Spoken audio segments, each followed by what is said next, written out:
Bad Blood Review. I'm Will, that's Brandon. We are the Cousins of Destruction Wrestling Podcast. As always, let's cheers. Let's talk about some wrestling. Ha! Yeah, Woo. Back to our normal review schedule here. Good to be back. And couldn't really ask for a better PLE to kind of get back in the swing of things. Yeah, no doubt. We are finally back at it. You know, thank you guys for supporting the scheduled content that we did come out. I know that we had a guess on a lot of stuff, but we ended up being pretty decent on a lot of it, all right? Yeah, you were 100% on the PLE. Yeah, just say that again. I was 100% on my PLE guesses. First 100% I think that we've gotten. You're damn right. Anyway, we're going to go ahead and review Bad Blood. Let's get right into it. We had a good intro to start the show. We've been sitting there every week. We always talk about these ridiculous commercials for Bad Blood of Cody Rhodes and Metro Boomin just sitting outside of the stadium waiting for the Bad Blood to happen. And we're like, what's going on with that? Well, turns out Triple H told him to do it months ago in July. Yeah. And they had a big intro package, but they still never really explained why they were out there. But Cody and Metro showed up together. Yeah, I was a fan of it. I don't like one of our fans said in the Discord, Peasy was talking about it. He said, I don't really understand this. Well, to be honest, I don't really understand it either, but I thought it was funny. Yeah, it was. I enjoyed it. It was funny. They entered the arena together, and that was about it. Mm-hmm.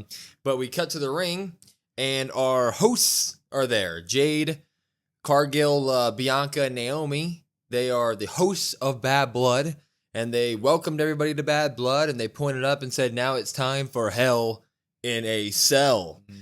A little bit of me was disappointed that they were opening, but it ended up making sense as to why they did. But I was like, Hell in a Cell, that seems like it should be the headliner. But anyway, here we go.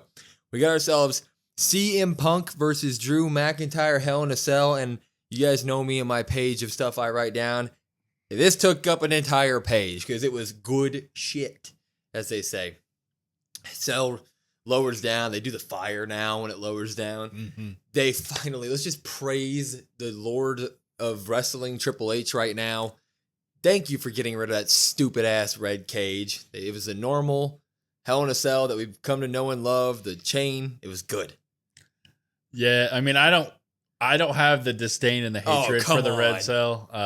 I mean, I don't want it back, but like, did I hate it? No. I hated it. I didn't hate it. The Fiend versus Seth Rollins match in the dark with the red light and the red cell. You know, we don't have to bring that up, but I'm just saying, like, I didn't hate it, but... Yeah. I am happy to see the normal Cell return, that's for sure. Anyway, this was the much anticipated blow-off match, presumably, of CM Punk vs. Drew, a rivalry that has been happening ever since WrestleMania 40. So that's in April. We're now in October. And here we are. It's the blow-off match. And match started off back and forth as hell. Drew McIntyre looking strong. CM Punk looking like he ain't backing down the normal stuff. Spills outside of the ring, and what do we know? We got a cell there. Might as well use it. CM Punk was the first one to utilize the steel cage. He throws Drew into it, starts spearing him into it, hits him into the cage. He pulls out a table and a chair, throws that into the ring. But when they get into the ring, back into the ring, McIntyre gets the upper hand. He goes to use the table. Table's broken. The leg's not working very well. So McIntyre's like, you know what? Screw it. I'm going to rip the leg off. And being the behemoth of a man he is, he made it look easy as hell. He takes the legs off of the table and goes to hit CM Punk with it. But CM Punk's like, no, that doesn't feel good. So I'm not going to let you do that. He reverses it, hits Drew McIntyre on the head with it, and then he uses it to choke him. Puts him like how people used to use the chair sometime, with the legs over his neck. Really good stuff. Anyway, we spill back out to the outside of the ring, and Drew McIntyre Claymore kicks the hell out of CM Punk, and then he launches Punk into the cage face first, and when he does this, Punk is busted open. And I'm not talking like last 5 years of busted open from WWE. I'm talking he bladed and he was bleeding. It was the Crimson Mask, and we looked at each other like, oh, this is going to be real good. It's going to be real good. Drew would take CM Punk over. He'd start stepping on his head on the steel steps. These guys really beat the absolute hell out of each other. After when he was doing this, when he busted him open, he looked him in the eye and he was like, your wife is going to leave you. I'm going to end your career. Yep. I mean, he was doing all the extra stuff. Yeah. Yeah. And it was spot on. I mean, this was fantastic. Yeah, it really was. Eventually, Drew would walk over to a toolbox and he would spill the toolbox into the ring, which would become stuff that's just in the ring throughout the match. And there are a bunch of wrenches and a chain. And, you're sitting there like, oh, this is going to be good. This is going to be good. But he would then get another table and set it up on the outside. And this would lead to enough time where Punk can get the upper hand. Punk would start, he would hit Drew McIntyre over the head with the toolbox. Donk. Right over there. Busted Drew open. And you could tell that this man hadn't bladed in a while because this man was spilling blood, man. Yeah. Just spilling it. Talk about a crimson mask. I was like, dude, they're going to have to stop this. He was just drenched in it. I was like, this people who don't watch wrestling are going to think that's ketchup. Yeah, it's to the point where the ref later on in the match obviously has to get a towel and they have to constantly just wipe his face because it was so bad. I mean, the dude hasn't had to blade in forever. And so it's like when you're asking him to blade, he probably just like got all, hyped up on his. Yeah. And you can kind of tell too when people blade, like with Punk did it, like how do I want to word this? I guess like the depth of it, like sometimes it comes out darker, right? Like it seemed like Drew cut a little bit deeper and it seemed like that was just like that dark red. You know what I mean? No, I'm with you. Does that make sense? It looked like too much at the beginning. Like when you first cut to him, it was like, is he gonna be good? Yeah. Like, is he really gonna be good here? Because he's spilling. It kind of reminded me of like the Eddie Guerrero days and the. Yeah, it wasn't as bad to where like it's like shooting, like how Eddie had like a lack of a better term, it was like a fountain at one point. It wasn't that bad, but I mean, God, it's up there.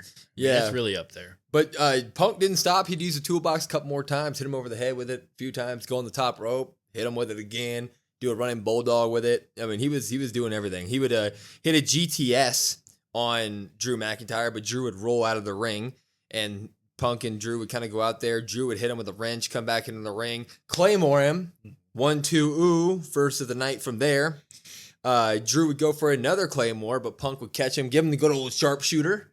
Yeah, WrestleMania 13-esque. You see the picture? Yeah. Sharpshooter with the crimson mask. Yeah, they had the Stone Cold shot where it zoomed in on his face and Drew's bloody. Yeah, this match was so good. Super cool. It was so good. Drew would superplex Punk over the ring post in a feat of strength that was ridiculous. So there was a table on the outside of the ring. Punk's on one side of the ring post. Drew's on the other side. They're both on the apron. And Drew McIntyre is a beefy boy who can pick people up. And he picked him up over the ring post, and then he sat there so that he could look over his shoulder and make sure the spot was safe. I mean, just the strength was ridiculous. And then he suplexed Punk through the table on the outside, but Drew actually caught the table didn't break right or something, and he had this big old laceration on his back from it. Yeah, it got him pretty good. But he sold it. So he was selling his back hurting. And he couldn't get the stairs up into the ring like he wanted to, but he put stairs into the ring.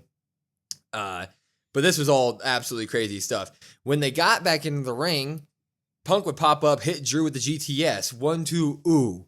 And when Punk would get up, he'd go for it again, reverse, and Drew would pick up CM Punk into a white noise, walk up the steel steps, and then do the white noise on top of the steel steps. And Punk took an absolute fall there, man.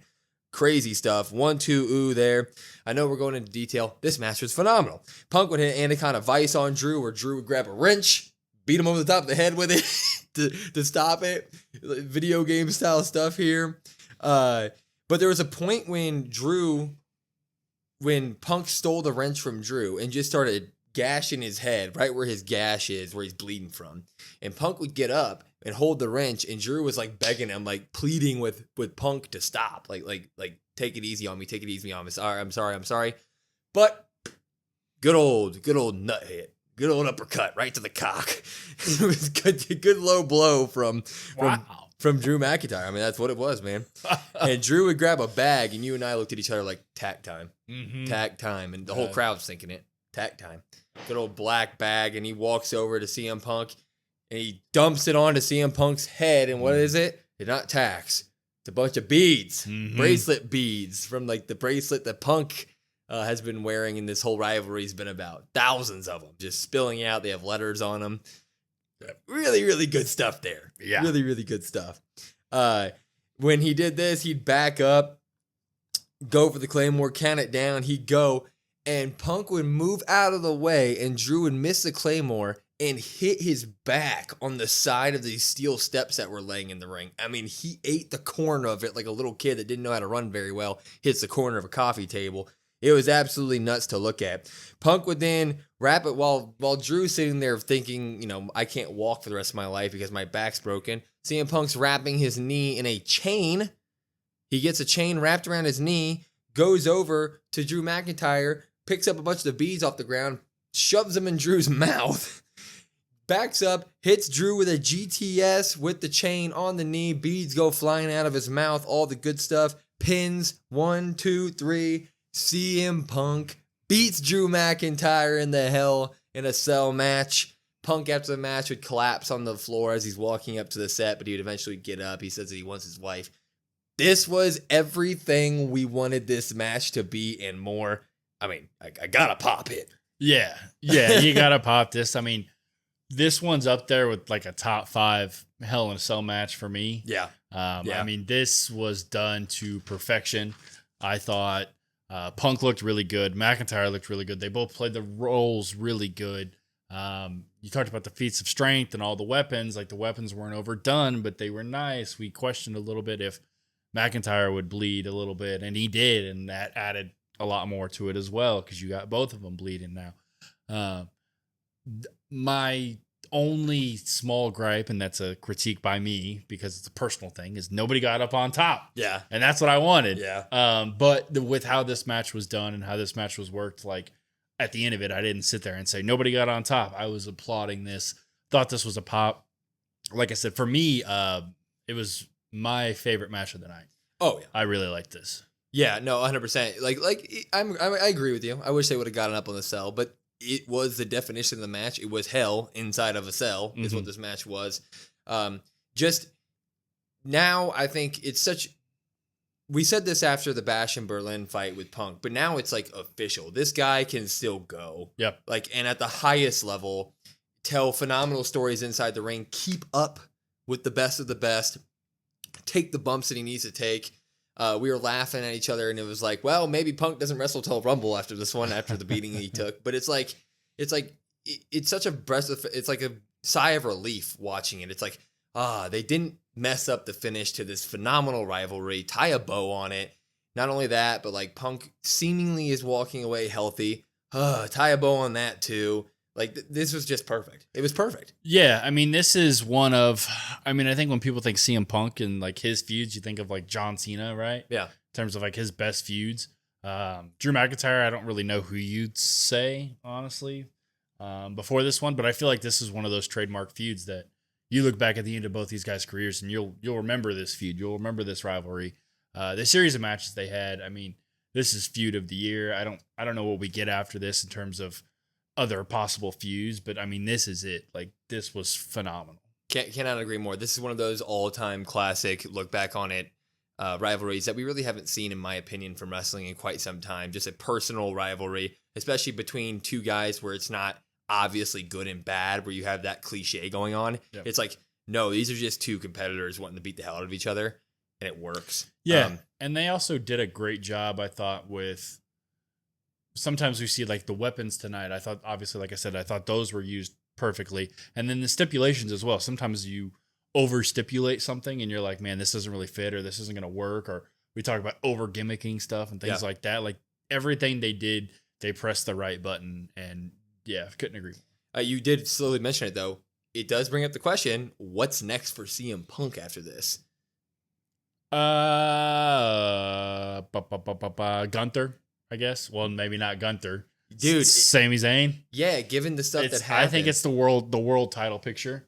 Really? So you think no matter what happens on Monday, whether it's Sami or Gunther winning, you think Punk's going to be pushing into that pretty quickly? Yeah, he's already somewhat alluded to it. And I think with the finishes this wrapped this feud up. You had Seth Rollins interfering with Bronson Reed stuff. So he's kind of already going that way. McIntyre is like presumably the Wade Barrett stuff, maybe for just a month or two or whatever they do there. Punk doesn't really have anything. I mean, there's nowhere for him to go. You have everybody kind of in all these storylines, and that world title picture, like, you don't like. There's a story with Gunther and Sammy regarding the world title picture, but you don't have a story regarding the title. Does that make sense? Yeah. I don't know if that makes 100% sense. No, it does. But I completely agree with you. I think that's the route that he probably goes. Yeah, no, I'm with you. I don't see it happening based off of Crown Jewel coming up and the stipulations that were added there. Given whatever Gunther or Sammy walks out of Monday with.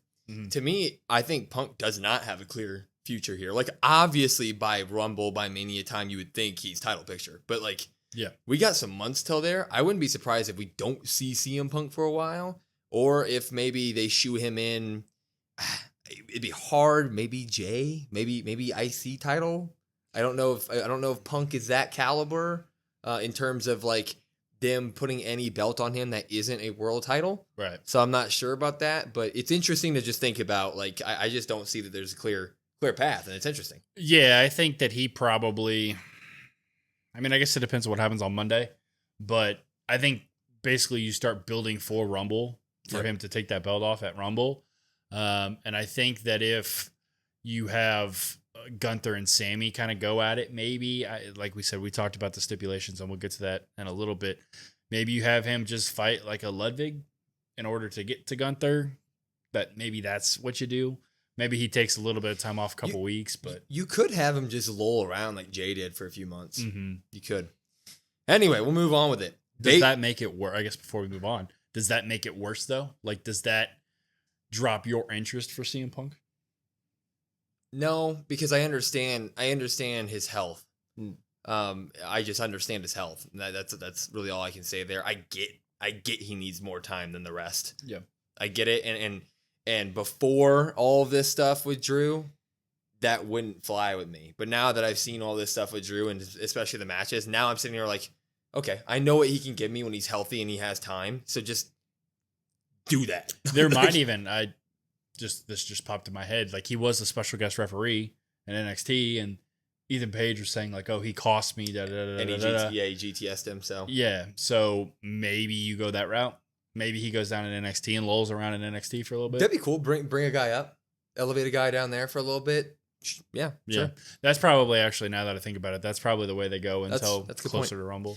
Anyway, we'll move on. Bayley versus Nia Jax for the Women's Championship was next up on our card here tonight. Nia Jax came out absolutely dominating. Clothesline splashes, chokeholds. She was looking. It was looking like a squash for the first few minutes of this match.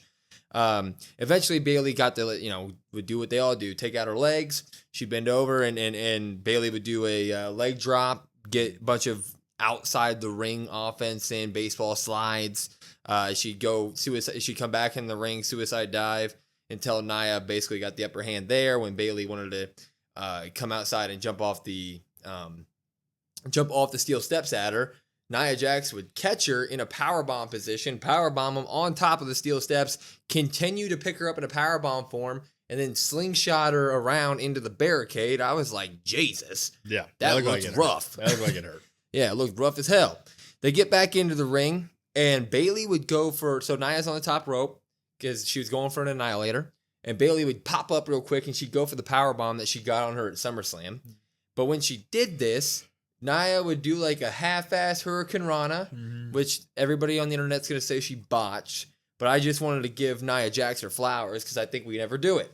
I think that her being able to do reverse Hurricane Ranas and stuff is a testament to her improvement that she has gotten in the ring. I think that 1 year, 2 years ago, Nia Jax would never take those risks with her trying to do that type of stuff. Just want to say she's getting a lot better in the ring. Yeah, between that and the leg holds and the different type of offense Nia showed this match, like, it really was like a Nia showcase. Yeah. Like, this is how much better she's gotten in the ring.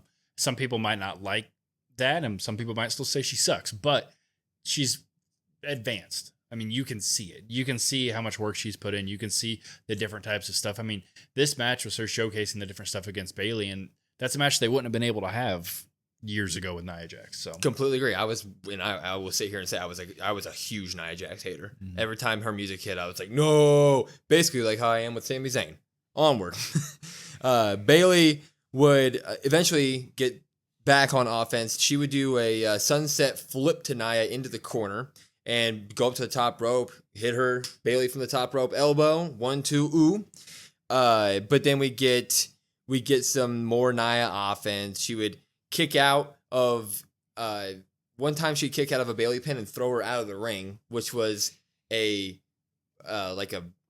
hint at a later thing here where Bayley would go for a pin and Nia would press her off like a chest press off of her, and she'd hit the ref. And the ref would kind of stay down there like, my head hurts. And Nia and Bayley were on opposite sides of the ref, and Nia would get up, and Bayley would, I think, kick her, super kick her. Yeah, like a what is it? Like a roundhouse kick? Uranagi? Uranagi or something like that. Or no, not a uranagi. Whatever, it's a kick. Uranagi's a rock bottom. But it was a kick to Nia's face, okay? And when she kicked her, Nia then fell flat onto the ref. Insecurity. Ref bump. Big old ref bump. And when that happens, everybody in the arena knows what's about to happen, right? Mm-hmm. Tiffy time ensued. She runs up into the ring, but the ref on the floor. Who's she going to cash in with?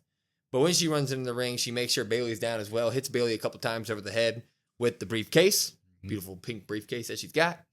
And she tries to wake up the ref. Waking up the ref, get up. And when she finally gets the ref up and she starts to hand over the briefcase, Nia Jax turns into the freaking Undertaker. Yeah. She just sits up. Boom. Sits right Dong. And she starts screaming at Tiffany, like, what the hell are you doing? And Tiffany, immediately is in defensive mode. It's like, no. I was just here to help you. But when they're arguing, Bayley runs up, pushes Nia Jax into Tiffany. Tiffany falls out of the ring. Bayley does a roll up to Nia Jax, 1, 2, ooh, but plants her with some move, keeps her on the ground, goes to the top rope where she's probably going to hit another elbow. But when she's on the top rope, Tiffy throws the briefcase at her. Yeah. To distract her. Yeah, it's like a catch it sort of thing. Like in the classic wrestling thing, I'm going to throw you something, you're going to catch it. You're going to catch it, right. Yeah. But anyway, when this happened, Bayley throws it back, but it was just enough of a distraction for Nia Jax to get up there, and she picked up Bayley, hit her with a top rope Samoan drop. Top rope Samoan drop, drag Bayley over to the corner, annihilator, 1, 2, 3. Nia Jax beats Bayley, no Tiffy cash in. Almost a Tiffy cash in, but none. Nia, nothing after the match. No shenanigans here. But as we talked about, I thought this was a great Nia match. I like the Tiffy stuff at the end. I kind of would have liked the cash in, but all in all, I'm popping all this. Yeah, I'm going to pop it as well. I don't mind there not being a cash in. I know before you talked about you wanting a cash in. Yep. I was on the side of not. I think it just builds more and more. We get that face, Tiffy, that slow face that we've been building, that sympathy that we get for Tiffany. It's still there. We're starting to really, really build that and building Nia into that like diabolical-esque heel or whatever. Good match. I think it gets hurt because that Hell in a Cell match was so good to start out, and everybody was coming down from that I feel like they might overlook this match, but it was a good match. I enjoyed it. It did what it needed to do. Yeah. I still think there should have been a cash in. I'm on that side. I get it. You build and that's fun of wrestling. And eventually Tiffy's going to be to the point where she gets bullied so often that it's going to be so easy for her to turn face, right? When that cash in happens. Totally understand it. My fear is just how much longer are we going to do this? Like, is this going to be a crown jewel cash in, or are we going to wait till Survivor Series? Because I don't know. No, that's where it is because of the stipulation. I'll tell you. No, because, yeah. I'll tell you right now what's going to happen because of the stipulation that we'll get to later. Yeah. Actually, I'll hold it for there. No, go ahead. So, obviously, Crown Jewel, you got the Raw Women's Champion versus the SmackDown Women's Champion. Yeah. There's going to be some sort of spot that happens. They're both going to be knocked out. Tiffany's going to go in. Tiffany's going to be indecisive on who she cashes in on. And lose it. And then, yeah, that's probably what's going to happen now. Oh, yeah. Well, yeah. My thing about that is like when you which is a terrible idea because Tiffany deserves to be champion. Yeah, well, 100% there. But my thing is just how does we've never seen that sort of cash in where there's two champions in one match. So like, do you have to? Because when you cash in during a match, it just becomes a triple threat match, right? And that match isn't a title match. Mm-mm. So does she go in there in the middle of a match, cash in on Nia, but would that cancel out the match currently happening? Yeah, I think so. Yeah, I think so. Yeah, I think it would cancel in, and then like let's say Tiffany wins it. Tiffany pins Nia or Tiffany pins whoever. Like she pins them, so then she gets the SmackDown title, and then she'd get the Crown Jewel title as well. Double champ. Hey, screw it. Do it. Yeah. I think there's going to be some sort of spot at Crown Jewel. I mean, that seems like it's too, with that stipulation happening, it seems like that's too like perfect to not at least throw it out there. You know what I mean? It'd be Tiffy time in Jeddah. All right. Which just, I hope I'm wrong about her cashing in and losing. Yeah. I don't want her to lose.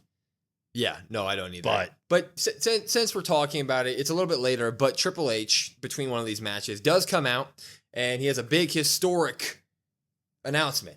Mm-hmm. And we get in the ring, and there's a belt. And immediately in our Discord, everybody's sitting there like, women's mid-card. Yeah. It's got to be. But then he gets in the ring, and I'm like, that belt is huge. That can't be a women's title. Like that's not discriminatory. It's just women's titles are smaller because that's just how it is. Well, and you see this belt's bigger than the men's belts. Yeah, it's huge. I mean, this belt's massive. It's huge. And we're like, what the hell is this? Triple H has announced that at Crown Jewel annually, since they go there every single year, the two main events are going to be the men's main title holders, so World Heavyweight versus WWE Champion, and women's face off for the opportunity to fight for a Crown Jewel championship, the ultimate title, I guess it is. He unveils the title, huge gold. He says something about how many diamonds there are on there. Yeah. I mean, it's massive. It is big. It's gold. It's green. Says the logo. I think I'm in the minority of people that absolutely love it. I'm a sucker for a big gold belt, and this is a huge gold belt. What do we think about that idea? I like the idea. We always talk about bragging rights pay-per-view, for instance, or Survivor Series, how it always was brand supremacy, like which brand is better, which champion is better. It kind of gets them like a chance to give you WrestleMania-esque matches on a Saudi show that typically is kind of like a super souped up house show, you know? Yeah. So it gives you the chance to tune in and make sure that you want to tune in for these things. I'm here for it. I really enjoy this idea. Now, are those titles going to mean anything? No, but still, I like the idea. No, I like the idea too. I like the belt and I like the idea. I think what you just said is 100% right. The Crown Jewel shows always feel like souped up house shows, except for the part where Bill Goldberg beat The Fiend that one year, which was just one of the worst decisions in history. But you just wait till this year. Yeah, this gives everybody a reason to tune in. It's fun. I like that. I miss that from the old Survivor Series days of that being a thing. Mm-hmm. So if you just translate that into Crown Jewel now, sure. Do we want to do a prediction? Well, I'll get into it. So after Triple H makes this announcement, of course, the Ring General talking about a big old overall title, right? That's his. He's got to come out. So he comes out. Let me flip to this to make sure I got it all right. But he comes out and he goes, that's a beautiful belt. That's a great idea. And I'm the Ring General, so I'm going to be in that match and win that title. But before that, I must beat Sami Zayn. And then he turns his head and goes, but first, as a future legend that I am, I must acknowledge the legends that are here today.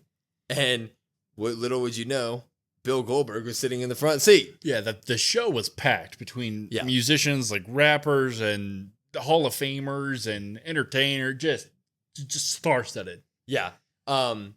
So a few weeks ago, obviously on Raw, when they were in Canada and Bret Hart was in the ring, Gunther said that his childhood hero was Mr. Bill Goldberg. Mm-hmm. You know, just to spite Bret Hart. Yes. And he cleared that up today. Mm-hmm. He goes, Bill Goldberg. He goes, I want to clarify something with you. You're not a hero of mine. No hero. He goes, how can the GOAT like me be impressed with someone like you? He goes, I have some advice here today for your son Gage, who was sitting right next to him. And he goes, I hope Bill is a better father than he was a wrestler. Mm-hmm. And Bill Goldberg did not like this. No, he did not. He did not like this. And because he's got a couple of fights left on his contract, he jumps over the barricade and security stops him from attacking Gunther. And Gunther's talking that smack the entire time while he's doing it. He's like, you want to come in here, Goldberg? I'll beat you up, basically. He said, quote, I remember this specifically. I didn't write down. He said, quote, "I've got 3 minutes for you," which was just fantastic.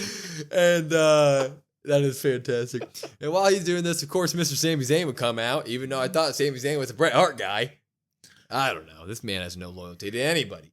But he comes out and he attacks Gunther from behind. Scuffle ensues. Anyway, they spill out. And Bill Goldberg's in the ring with Triple H, who's still in the ring. And he goes, "Gunther, you're next." This is a problem. Well, you go down the okay, let's go down the path here. What? Let's go down the men's path, and then after that we'll go down the less kind of exciting women's path. Or maybe it is exciting because of maybe the cash in. So what do we see? Monday on Raw, we've got Gunther and Sami. We'll hold our. You want to hold off on that? No. We'll hold our crown jewel stuff. We can do that down the line. But I'm just thinking about that match specifically. Yeah. Well, the second this happened, what did I do? I looked at you and I had it. I mean, it was like the light bulb in my head went off. I saw the entire thing. The second Gunther called out Bill Goldberg, I looked at you and I said, Gunther is losing on Monday night to Sami Zayn. Gunther is losing on Monday night to Sami Zayn with a Bill Goldberg run-in, and we are going to get Gunther versus Bill Goldberg at Crown Jewel, and I couldn't vomit more in my mouth. Okay, so then let's fast forward. Okay. Just real quick, because, I mean, why not? So you have Sami Zayn versus presumably Cody Rhodes, right? Okay. A lot of history there, Yep. right? A lot of bloodline implications on both sides. Yep. Who's to say bloodline doesn't interfere and screw Cody Rhodes over, and Sami Zayn is your champion of champions of champions? I hate my life.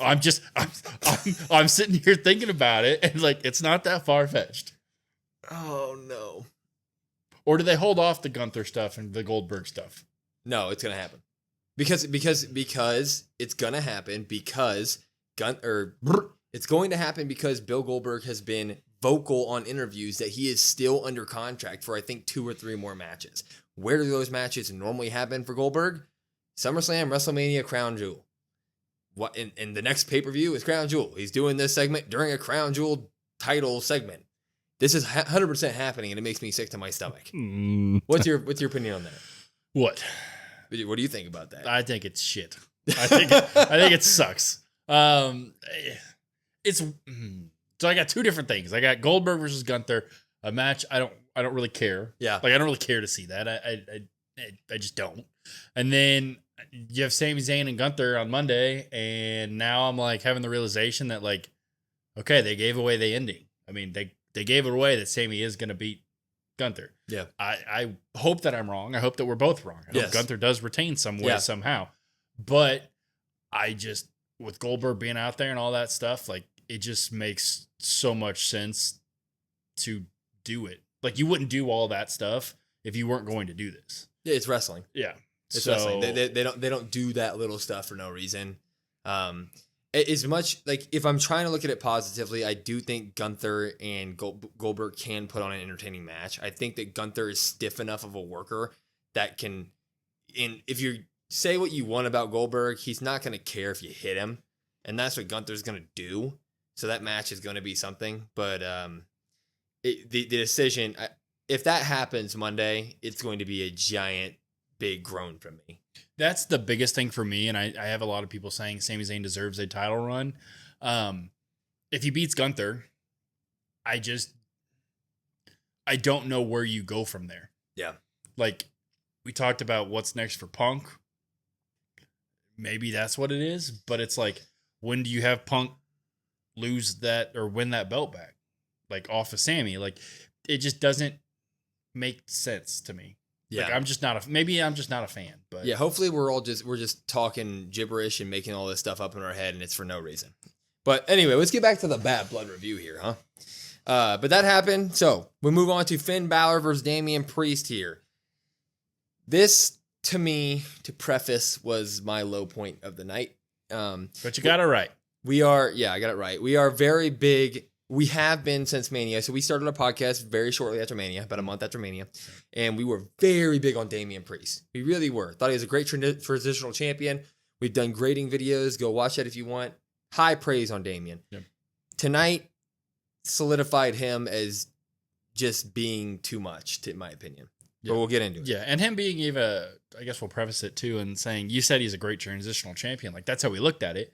And then eventually, like, for me at least, he turned into not a transitional champion. Yeah. Like, it was a legitimate title run. Correct. And we were both really big fans. And then, for me at least, I think for me, maybe versus your opinion, like, my attention or likeness was already wavering as it is. Tonight solidified it for me. Yeah. I was still a fan until tonight, but we'll get into it. So this match was obviously personal because of the Judgment Day stuff, and Damian started hot.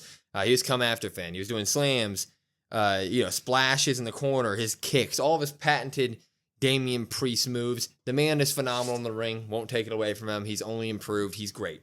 And Finn Balor is great itself.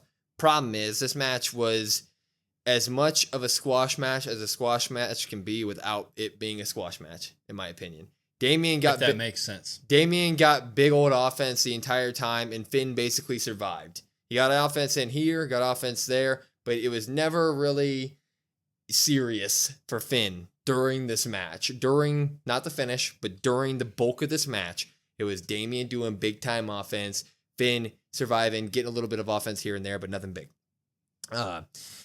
Anyway, so we get, all the good stuff. We get the Falcon Arrow from Damian Priest. He was hitting razor edges. It's all the stuff that you would assume would happen from a Damian Priest match. They'd spill to the outside. Damian would throw him over the announce table. I mean, dude looked like Superman.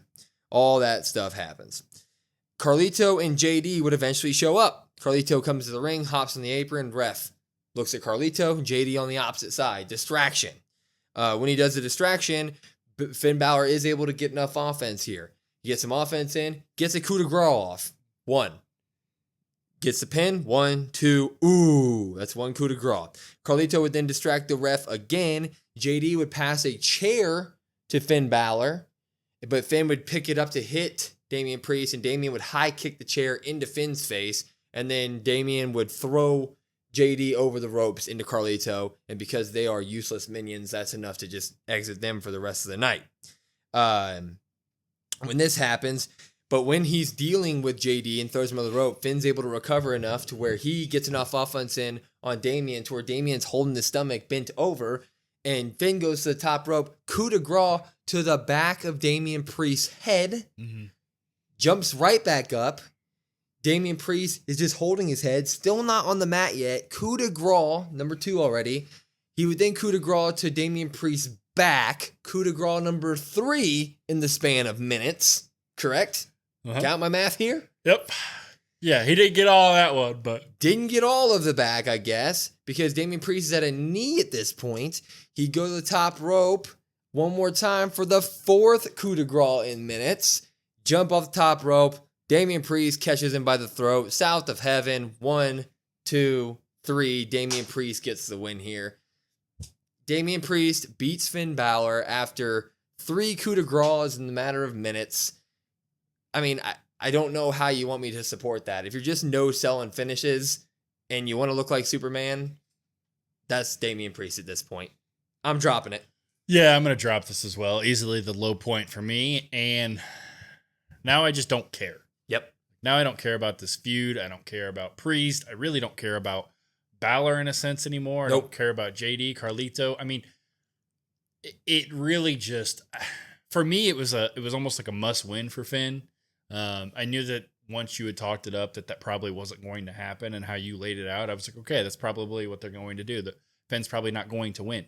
But it's also the way they went about it. Yep. I mean, Finn got 0 offense, and even with Judgment Day's help, it doesn't matter. Damian just disposed of Carlito and 1/2 year tag champs out the window, and then he survived 3 finishers of the other tag champ. Like, why not him just be the tag champ by himself? I mean, at this point, it's too much, and like I said, I'm out of the storyline. I don't know what they can do to bring me back in, because the Terror Twins was already, to me, so overwhelmingly powerful there for a time, and then they kind of slowly started to bring me back with Finn and Liv and Judgment Day and all that stuff. They were slowly bringing me back that I could believe something. But now it's like I see Priest, like there's no beating Priest. Yeah, no, I agree with you in a lot of ways, and we already prefaced it by saying how big of Damian fans we were. To me, because I predicted that Damian was going to win this, I was already prepared for the Judgment Day to run in and Damian to beat them. I'm already away from the idea of Judgment Day being an actual, dominating group, right? I see the Judgment Day right now as being Liv as a champion, Finn Balor, Dom. How do you make those three look strong at times? I don't mind Damian winning, but it's the fashion in which he won. You can't no sell finishers. You can't do it because the finishers, for a wrestler, a finisher is the best move you've got. That's the best move in your arsenal. Finn Balor is a previous champion. He hits you with 3 coup de grace in minutes. And a current tag champion. He hits you with 3 coup de grace in minutes, and you just no-sell him. And then your finisher takes 1, and it's over. Yep. I'm sorry, that's too much. I don't care about the idea of the story of these are the heel factions, and this is what they do. They just lose, and they win during Raw a couple times, and they're snakes and all that. I get it. I've watched wrestling forever. I get that. But you have to make me think that they have a chance. And when you're making Finn Balor seemingly the leader of this new group, and then he comes out and does that, it's like, how do you ever believe me? Or how do I ever believe that Finn Balor is going to be able to beat this guy or any champion level guy? Yeah. Yeah. I mean, it's to the point that, like you said, you said that Judgment Day for yourself, like you didn't really take them seriously as a whole. And it was Liv, Dom, and Finn, right? Yep. Like, well, for me, like it's separated even more. It's Liv and Dom are like the 2 I can take seriously. And then Finn is with JD and Carlito at this point. Yep. Like I can't take them seriously. Completely agree. And so it's like, that's really a way, like tonight was really a way to, I don't want to say like Finn Balor tour. Like you didn't have to have Finn get a ton of offense or anything like that, but you could have made Finn look respectable. Yep. And you did nothing with it. It was really a good chance for Finn to get some credit and kind of push Finn into that light of, okay, he's serious. I can take him as a legitimate threat. Yeah. And now there's nothing. The last thing that I'll say on this is the way they booked Finn tonight makes it feel like the only way, shape, or form he's going to be able to beat Damian is to go full Demon Finn. And I still won't believe it. So. Yeah. I mean. Yeah. That's what they're going to have to do, but I'm already out. Yep. Like I'm already out of it. You can't bring me back in. No. I'm done with it. Yeah. That was a real low point of the night for me. Was not a fan.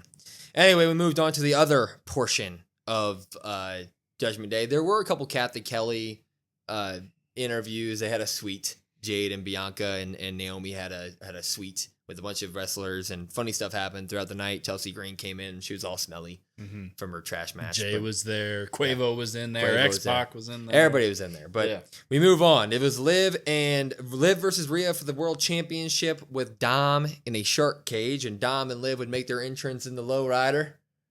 With the hydraulics and everything, they were looking real good. Yes. When Rhea came to the ring, they obviously escorted Dom to his cage, which was in front of the ring. And Rhea grabbed a mic and was like, I had one more surprise for you, Dommy boy. Not only are you in that shark cage, but I know you're scared of heights. Bring him up. And they lifted him up probably 15, 20 feet off the ground. He was way too high. And he was selling he might actually be afraid of heights. I don't know, but I'm afraid of heights. He was selling. Too high. I'm afraid of heights, but I can go on roller coasters. It's weird. Nope. Can't do it. But he was laying down on the cage for most of the match, holding on to the bars. He was like, ah.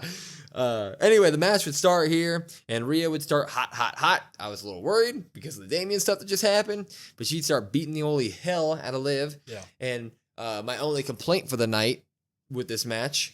Well, there are complaints, but the only complaint during the match here was they didn't mic up Dom. You could hear him a couple times when they were close enough to the cage, but they didn't have him mic'd. And he was saying funny stuff. I really wanted him being mic'd. It would have been great. Yeah, you had a ref cam, though. You had a ref cam. Yeah. I guess that later on it came into play one time. Yeah, it was useless. Doesn't make any sense. Anyway, Rhea is just destroying Liv for the beginning of this match. They go out. She picks up Liv, throws her face first off the ring apron. But eventually Liv remembers, ding, oh yeah, that knee of Rhea's used to be hurt. I should probably attack it. Mm-hmm. She does. And when she does that, she doesn't stop. Mm-mm. She just attacks the absolute hell out of Rhea. She puts her in like a half Boston Crab. She was really going after that knee, and Rhea was really selling it. And because of that, Liv got a ton of offense in the middle of this match. She looked really good. Yes. And there was no one on the outside of the ring to distract. It was Liv being smart, taking advantage of the champion, doing what she needs to do. Or taking advantage of the champion, taking advantage of Rhea, doing what she needs to do. And it was absolutely great. She would hit code breakers on her off the top. She would send Rhea into the barricade. But eventually, Liv would go for the Oblivion. Rhea would reverse the Oblivion. And Liv would then reverse the Riptide, and she would hit that new move that she does. I don't even know what you would call it. Well, they called it the Homewrecker. That's her new. Oh yeah, that's the move she calls. But you have to watch it. It's a move she's done once before against Rhea, but absolutely phenomenal. I don't remember the actual move, but I remember the name was the Homewrecker, which is solid. But Liv would get overconfident. She would shimmy. Eddie Guerrero style. She'd go for the 3 amigos herself, but on the 3rd amigo, she did not get it. Yeah, and just like Dom for so long. Just like Dom for so long. When she didn't get it, Rhea did a homage to her Terror Twin buddy, Damian Priest, who does the homage for Razor Ramon. He did the Razor Edge, or she would hit the Razor's Edge on Liv. When this happened, camera cut to the shark cage. Dom, being the fugitive that he was in the past, man who's been incarcerated before, he's been there, done the time. Yep. He picked the lock. Yep. Shark cage can't stop my boy Dom. Kidding me? Problem is, he's still 20 feet in the air. Yeah, that's a problem. Yeah. So doors open now. Rhea sees it, and she's on the top rope, and she looks at Dom, and she's like, hey, you know what? You did pick the lock, but like, what are you gonna do? You're 20 feet above. She hits a shimmy, frog splash from the top rope to Liv, and she hits it. Now when the door opens, you can hear Dom a little bit more. He's like, get off her. Don't hit her. Stop hitting her like that. He's trash talking from but when this happens, Rhea's like, you know what? I'll show you how I'm going to beat your woman in front of you. She throws Liv to the outside of the ring, starts beating her up in front of Dom. She hits a riptide on Liv on the outside of the ring. Yeah, looked like it hurt. Yeah, looked like it hurt. Big bump. But when she throws Liv into the ring and starts to move to the inside of the ring, Dom's talking that smack to Rhea, and he gets a little bit too much over the start cage. He falls, and I'm like, I stood up. I had like a shock. I thought he's going to just take a 15-foot bump. Yeah, the way that the camera is, you see no sort of chain attached to Dom. But there is. There's like a rope or a chain or something that they attach to Dom where his foot gets caught, and he's hanging from the cell, which was hilarious. And weird thing happens here, though. So Liv's in the middle of the ring, and Rhea, there's now the ref cam, and it cuts to the ref cam, and Rhea looks at the ref and is like, I know that I'm about to go to the outside of the ring, but give me a couple minutes here. Don't count because I have some unfinished business. And the ref's like, yeah, you deserve that. That's what he says. I'm like, what do you mean you deserve that? Yeah. And I think it might have been Michael Cole. One of the commentators, Cole or Corey Graves. Was it Graves? Yeah. Graves like, oh, so much for an impartial referee. Yeah. And I was like, thank you. He was like, live on camera, you're caught. Yeah. So the ref just agrees to no count the champion out, or the challenger out. She goes to the outside of the ring. She grabs a kendo stick and starts beating up Dom like he's a piñata. Yeah, she says, happy birthday to me. Yeah, happy birthday to me. And she starts beating Dom like he's a piñata. And I was like, this is disrespectful to the future of the company right here. And she's beating the hell out of him with a kendo stick. And eventually the ref is like, okay, this is too much. He gets out of the ring. And then the weird part of the night happens. So Rhea's beating Dom with a kendo stick. Ref's out there trying to get her to stop. And randomly, boom, Raquel Rodriguez out of nowhere. To no pop. Nothing. Nada. The way they decided to do the run-in, it was a bunch of stuff happening. There was cameramen, there was the ref, there were the workers that were trying to get Dom down safely there. And when she ran in, it was just too much going on to where the people in the crowd couldn't see her. And when she ran in, the ref saw it, turned around, signaled for the bell. Ding, ding, match is over, right? But Raquel would beat up Rhea on the outside, bring her into the ring, do her finisher onto Rhea, and then drag Liv on top of Rhea as if she didn't know that the match was already disqualified and done. Yeah. And then when she realized the ref wasn't counting, she pulled her off of Rhea. and they just kind of sat there and posed. And that was it. Yeah, but they didn't even really pose. Like, she just randomly kind of picked her up and then randomly kind of helped her to the outside of the ring. Like, and gave her belt. Yeah. It was weird. Yeah. So, yes, it was. As we predicted, a lot of people predicted, Raquel Rodriguez does help Liv, but she doesn't get the win because she gets disqualified here. Man, this is tough. I want to give it a drop really badly because the Raquel Rodriguez run-in was sloppy as all hell. But I felt like the match was so fun. What are you gonna give it? Yeah, I'm gonna do a pop on this one. Oh, I think the pop just makes sense to me because the match was fun itself. I think you have the element of the Raquel Rhea stuff that we talked about before. As sloppily as that was done, and I don't know whose fault it was. Right? I don't know if it was Raquel. I don't know if it was somebody giving her a cue to run in. I don't know if all those people there. I don't know what it was, but it was a bunch of like mumbo jumbo crap. No pop, like you said. So you get the return of Raquel Rodriguez to not start on a good foot. This is about as bad of a foot as you can start out. I mean, this is the pop. Like, it won't go down in history as this bad, but it's like, and I know this was a different segment, not in front of people. It's like Shockmaster level. Like, I know they debuted that because it's like, this was so bad. Yeah. I mean, this was awful. I mean, Tama Tonga got a bigger pop. Yeah. When he debuted. I mean, I'm going to go ahead and drop it. I think for a couple reasons. I am personally very disappointed that Dom wasn't mic'd up. I think that Dom was trying to yell, and I legitimately think the match would have been way better with Dom mic'd up. I feel like him not being mic'd up kind of made him being in a shark cage meaningless throughout the match until he picked the lock. Yeah. So like that first 15 minutes of him just being in the cage meant nothing. Yeah. You couldn't hear him. Yeah, maybe you could have. It's a minor thing, but it's kind of a big thing because I would have liked to have the commentary from him. You could have brought the shark cage closer to the ring. Yep. But how they did the finish, I guess it makes sense because him falling and all that. And I don't know. It was just, I'm going to still pop it and I'm not trying to hijack your take here, but just because of, I think, what we're going to get in the future. But I don't blame you for dropping it. I am completely with you. This is about as low as you can get for a run-in like this being a big part of a story. Honestly, I feel like in terms of this story, this was the low point for it so far between Rhea and Liv. We have been saying for months that we would like to see this. We would be interested in seeing it. When the rumors came out, we were like, okay, let's do it. But the way in which they did it here with the mumbled mess and the crowd not seeing it or not caring, I don't know what it was, but it was absolutely no pop. It just makes you be like, okay, what's next here? And like, the weird pin thing. The weird pin. Like, it was all. Like Raquel didn't know the match was over. It was just weirdly, it was like it wasn't rehearsed. Right. And she really didn't do much damage to Rhea, but Rhea sold it like she did the world of damage to Rhea. Yeah. It was weird, man. I don't know. Yeah. I mean, I would agree it is probably the low point, but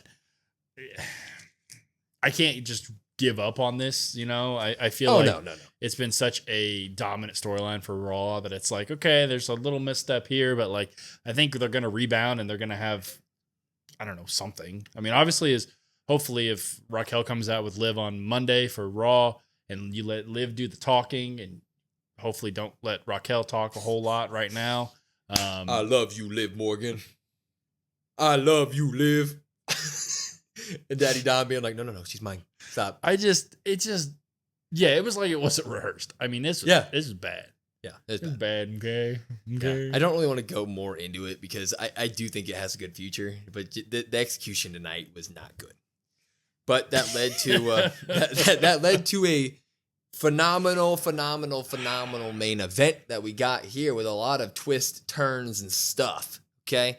We do have Solo Sikoa and Jacob Fatu taking on Cody Rhodes and Roman Reigns in the main event here. Cody Rhodes had an entrance, and man, was that a mess. It was trying to be cool. They had the Arkansas State or Arkansas Pine Bluff. Yeah, band was there, and they were trying to do his music, but they did his almost like half his song before the entrance, and then his music hit, and it was the full music anyways. Mm-hmm. But then the band played over the entrance music again, but the band was off timing, so it was just a jumbled mess. I was like, this is weird. I love you, Cody. Let's not do that again. It just like we just had the weirdness and the non-rehearsal of the Raquel stuff, and then it was like, oh boy, here we go. Yeah. We'll do it again. But Roman had a cleaner entrance. And he had some opera people or something. Dude, Roman is in the best shape of his life. Yeah. Oh my God. 1,000%. Dude has to be like 10% body fat, maybe less. Dude looks absolutely incredible. But yeah, for somebody that for years and years and years didn't want to take the shirt off, take the shield vest off because he was conscious of his body. Like you could tell tonight the confidence that he had. He really felt that tonight. He was all tanned up, lathered up. He looked good.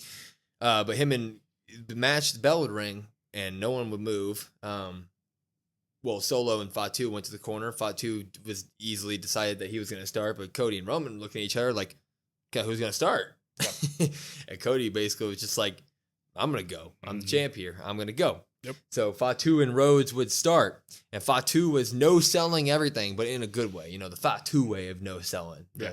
The your punches make me crazier selling. No selling. No finishers, no selling. Yeah. But Cody was disaster kicking. He was clotheslining. He was doing absolutely everything that he could, but that man was no selling. And when Fatu was about to go crazy on Cody, Solo actually demanded that Fatu come over and tag him. And when that happened, they got in the ring. And Roman got in the ring, and all four men went in the ring. And it was like, this is game time. Yeah. But it wasn't really. No, it was not game time. Fatu would stay in the ring, and Cody would go to the outside, and then Fatu would, or Roman would go to the outside, Cody stayed in the ring, Fatu tagged in Solo. And it was Solo versus Cody. And Solo got the advantage. He was beating up on him. Mm-hmm. Good. Solo looked good. Yeah, Solo looked good. Until Cody tagged in Roman. Actually, Cody would end up by the ropes, and Roman would be like, tag me in. I was good. Let's do this. And Roman got in the ring, and Roman destroyed Solo. No, he didn't. Solo got the advantage here, which was great. Yep. Great decision here. Yeah. He was yelling at him like OTC who, and it's my tribe now. And Roman actually took a great middle of this match beating at the hands of Fatu and Solo. And I was like, this is great. Yep. This is absolutely great. Makes Solo look good. Makes Fatu look good. But eventually Roman would send Fatu to the outside, where he would tag. After that, he would tag Cody in. Cody would do some scoop slams to Fatu. He'd give him the good old bionic elbow, Dusty Rhodes. Get him a Cody cutter, and he'd go for the crossroads. But Solo would distract him, and Fatu would Samoan drop him. When this happened, Solo and Fatu would take turns just dominating Cody in the middle of the match. So now Roman got dominated for a bunch of time. Cody's getting dominated too. I'm sitting there like, wow, Solo and Fatu look strong here. Good. That's what we need. Cody, at one point, Cody would get the best of Solo, go for this much awaited hot tag to Roman Reigns, but Fatu was there and pull Roman off the apron. Yeah. Throw him against the steel steps a couple times, slam his head against it. Fatu was like, no, not my tribal chief. Eventually, we get Fatu in the ring with Cody. Fatu would go for a swanton. Cody would put his knees up, hit Fatu in the back. This would leave him time to hot tag Roman, who starts to beat the hell out of Solo. He would Superman punch him, get the 1-2 ooh, and all that good stuff until Solo would tag in Mr. Fatu. Or no, he wouldn't. Sorry. Roman would go for a spear. He'd set up the spear on Solo, and Fatu would stop him. When Fatu would stop him, Fatu would jump into the ring. Fatu and Solo would double super kick Roman, kind of like how the Usos do it. Yeah. He would double super cook him, and then they would go to opposing top turnbuckles. Fatu would splash on top of Roman, then Solo would splash on top of Roman. Yeah, he did that moonsault, right? Yeah, he did the moonsault. The prettiest moonsault ever. Fatu did. Fatu would do the moonsault, and Solo would just do a I don't know what he calls it, but I'm calling it the prettiest moonsault ever for Fatu, too. The prettiest Fatu salt. Yeah, Anyway, Roman's sitting in the middle of the ring, taking a pin here. 1-2, doesn't look like he's going to move. Cody has to jump in and break it up. And I'm like, this is great. Roman's getting beat up by the Bloodline 2.0. This is what we need. And Cody comes for the save. Yeah, and Cody was all good stuff so far. Cody would go outside with Jacob Fatu and send Fatu through the barricade, but that man was Jacob Fatu. He doesn't care about no barricade. He pops right back up. When he does this, he starts throwing chairs at Cody, not hitting him because he would get disqualified. And Corey Graves is losing his mind. Corey Graves is losing his mind. He's loving it. But Cody would set up a table or a chair while he's getting chairs thrown at him. And Fatu would come out and Cody would kind of like trip him into the chair. And then... Which should have been a disqualification. Should have been on SmackDown a month ago. It would have been. I'm just saying. And he cleared the announce table off, puts Fatu on it, goes into the ring to the top rope. He looks at Roman Reigns like, hey, man, you got the rest of this match because I'm doing this. Yeah, he even does the salute. Yeah, he does a salute to Roman. He's like, peace, bro. Hopefully you got this. Cody Rhodes jumps up the top rope, frog splash. I mean, it wasn't a frog splash, but it was a frog splash. From the top turnbuckle to Fatu on the outside through the announce table. I was like, God damn, Cody. Salute to you, too. That would leave Roman Reigns and Solo Sikoa in the ring, and this is where the fun began. Mm-hmm. So, Roman Reigns... as if this match wasn't fun enough already. Yeah, as if it wasn't fun enough already. Roman would Superman punch Solo, and he'd be loading up the spear. You know, all the good stuff that we love from Mr. Roman Reigns. He looks great. And when he was doing the crowd, I'm looking in the crowd because that's what I do, and all their heads are turning, and I'm like, Effery's inbound. Tama Tonga and Tonga Loa are there. They get on the turnbuckle, and Roman goes over there to try to beat him up. And when he does that, Solo comes and spears Roman Reigns, pins him 1, 2, when this happens, Solo's kind of sitting there, and Tama Tonga and Tonga Loa are on the outside of the ring, on the far side of the ring from the camera, and they're looking up at Solo like, oh, well, finish him off. But there's a hooded guy in the middle of them. Guy in a hood. Looks pretty familiar. He's got a pretty recognizable beard and it's shape. And it's the same outfit that this same man once wore before. When he super kicked Jay on the outside? Yeah. And he turned. Anyway, that's who it is. Hooded man takes his hood down. Jimmy Uso is here. He super kicks Tama Tonga. He super kicks Tonga Loa. Solo walks over to the ropes to yell at Mr. Jimmy, and Jimmy's looking up at Solo, just laughing. And he's wearing a shirt that says, what does it say? They not the ones. They not the ones. Which is so cool. So good. Got to give me one of them. But when he does this, Solo turns around, big old spear from Roman Reigns. He gets the pin 1, 2, 3. Roman Reigns pins Solo Sikoa, making me perfect on the night. But that wasn't it. Ding, ding, ding, ding. Ding, ding. When that happens, Roman Reigns looks over and he sees his buddy Jimmy, and he has a big old smile on his face. And Jimmy climbs into the ring. He looks at Roman. Roman gets up, and we're all like, okay, what's the feeling here? Big old hug from Jimmy to Roman. They love each other. It's good stuff. They both turn to Cody, though, who's now in the corner with his title laying on the corner, kind of like SummerSlam when Roman was looking at Cody. And Jimmy gives him a nod first, gets out of the ring. Jimmy don't got that beef with him, right? And Roman kind of looks at him because Roman said that he wants to come after that title no matter what happens after this match. He gives Cody a nod. He gets out of the ring. They start walking. And the camera follows Roman and Jimmy. So where the ring's in the back, they're going up the stage, and it's following them. And I'm like, Kevin Owens. And I see Cody in the middle of the ring, and a figure pops up behind him, but it's Tonga Loa and Tama Tonga. Mm-hmm. They start beating the hell out of Cody. Jacob Fatu's in there now. Solo's back up. I mean, they're 4v1 in this dude. Uh-huh. And Jimmy turns to Roman, and Jimmy's like, man, that's your oos now. He helped you. Yeah. You guys just want a match together. Yeah. But I'm still with you. What do you want to do? Yeah. And at this point, like, it's a really good shot because, like, you hear the conversation. Yeah. But then they have Cody over on the side where, like, they're setting him up for, like, a Fatu splash. Yeah. So it's like, oh, God. Like, here comes the danger. What do we do? He's getting destroyed. And so Jimmy's like, I'm doing what you want, Roman. I'm doing what you want. And Roman just, like, looks around for a minute. He's like, all right, let's do this. They run back to the ring. Clear house. Clear shop, right? They throw everybody. They beating everybody up. Roman spearing Tama Tonga, Tonga Loa. I don't remember what Jimmy is doing, but he was helping. And when this happens, Roman sees the belt laying on the ground because now it's just them three in the ring, Jimmy, Roman, and Cody. And Roman goes over. He picks up that belt. Big moment here. Yeah, what's he going to do? What's he going to do? He comes over and he hands Cody Rhodes the belt.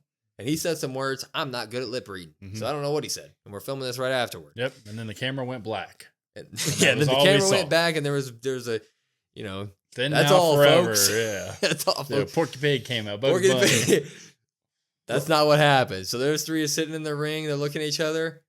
If you smell, Rock's music hits. I jumped up. Biggest pop of my life, probably sitting on the sofa. I was done. Yeah, I did. I mean, this is one of the bigger pops I remember being at home. Yeah, I thought it was done. Yeah. Music hits. I'm like, holy shit. Final boss comes out, man. Final boss. And he just comes out. Crowd goes berserk. And he just stares at Roman, Cody, and Jimmy in the ring. And all he does is he counts to 3 with his fingers. He counts 1, 2, 3. And then he goes to his neck and he does like the Undertaker neck slit. And then he walks away, fades to black. We get ourselves a Jimmy return. We got ourselves the final boss return. We eating good, wrestling fans. Popping all the way. Yeah, you got to have the pop. So let's talk about the match first, and then we'll go from the match to everything else. So great match. Even though I had picked the Bloodline, Solo and Jacob Fatu to win this match, I really did that because I felt like they needed some legitimacy. They needed, like, okay, they can hang with Roman, they can hang with Cody. They showed that the way they did this match, the way they continued they beat up Cody, they beat up Roman. They had the upper hand multiple times. So just fantastic stuff. Solo looked good. Fatu's Fatu. Really good stuff there. I mean, then you have the Bloodline 2.0 coming out, Tama Tonga Loa coming out, and you have that interference to help them. You're like, okay, cool. And then, I mean, then it's Jimmy, right? Jimmy pops up out of nowhere. Boom. The super kicks. We'll get into the I guess the Rock return, but we'll do the Jimmy one, I guess, for now. You have the clear battle lines drawn now of Jimmy and Roman over here and Cody, I guess. Everybody else over there. Yeah. And God, we thought that the Jimmy return would probably happen. Yeah. It was done perfectly. Yeah. The pop that Jimmy got, fantastic. That really showed that people missed Jimmy. People were begging for Jimmy to come out. You even heard some yeets scattered throughout the crowd because Jay's obviously there, but no Jay. They held off on it, which was right thing to do. And God, I mean, I see why they moved it to the main event. Yep. I mean, obviously, without even The Rock, all the other stuff, I get it. Yeah. Right, like you said, we'll start off with the match. I bet on them because I just didn't see Roman losing his first match back with Cody, but if they were going to win this match, this was the perfect way in which they win this match. Solo and Fatu dominated 80% of this match.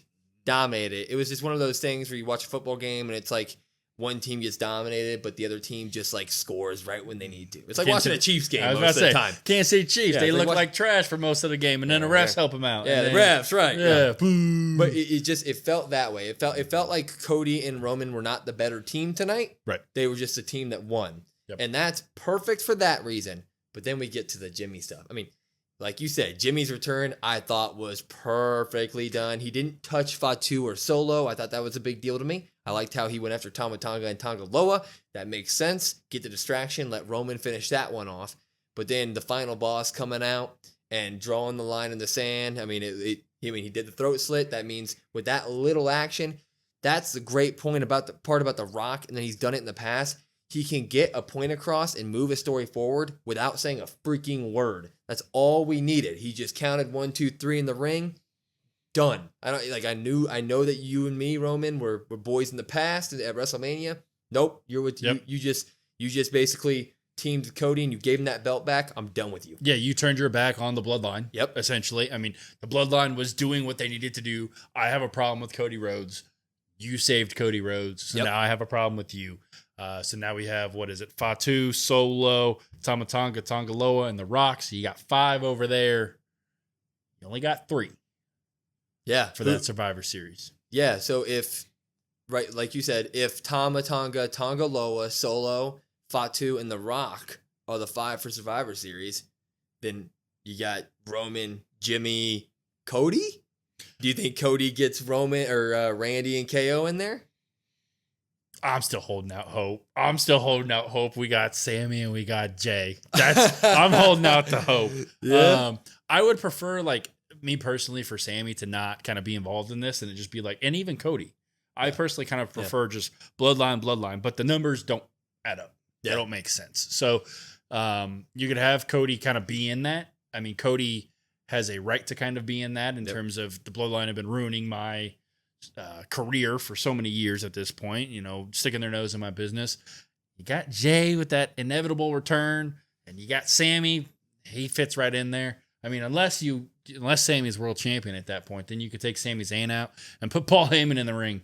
Have a 5v5 with Paul Heyman out there. Paul Heyman's take these few months off to lose 200 pounds and get Paul jacked. Heyman's jumping off the top of the War Games cage. You know what I think? I'm with you. I don't want Cody or Sammy in there. I just don't think that makes sense. I think that they both are in title pictures and need to go do that themselves. I would absolutely love it if Roman makes the plea to Jay, makes the plea to maybe a couple other people who I don't know, and then it's just Roman in that cage and Jimmy against those 5, and you have Jimmy start the match against somebody, and then you're sitting there like you got Roman come in, and then you just don't know if anybody's going to come back him up, and maybe you do like some big reveal that way. But this just makes Survivor Series fun, man. I don't know what's coming there. Yeah, the way I'm booking this, fast forward to Survivor Series. I'll just book the way that I want to do it. We got to hold some of our secrets. we're content business here. Yeah. We can't just give it all away. No, we're already an hour and 10 minutes into this. This was good. This was good. Yeah. I'll hold on to it. Yeah. But yeah, I agree the way that you said it is probably the way that I would want to do it. Anyway, sorry about that very long review, but this was a great show. We're glad to be back. We're going to be on our normal schedule. Our Raw review might be a little bit later because good old Chiefs got Monday Night Football, and I'm going to be there. So, but we will get one out to you. Promise somehow, some way. Mm-hmm. But Raw or Bad Blood overall, overwhelming pop from us. Couple bad points, but man, this is a good show, huh? Yeah, this was finally a BPLE that felt deserving of all the hype that it got. Yeah. I mean, this was really delivered. Yeah, I was really happy, other than a couple points, but what can you do? Anyway, we're glad to be back, and go ahead and follow us on all of our socials at COD WrestlePod, COD WrestlePod. Listen to us wherever you get your podcasts, YouTube, Apple, Spotify, etc., wherever. And if you want to join our Discord, go ahead and hit our link tree in our bio. Go ahead and follow all those socials while you're at it, and come say hi to us in our Discord. But until next time, I'm Will. That's Brandon. We are the Cousins of Destruction Wrestling Podcast, and we will see you next time.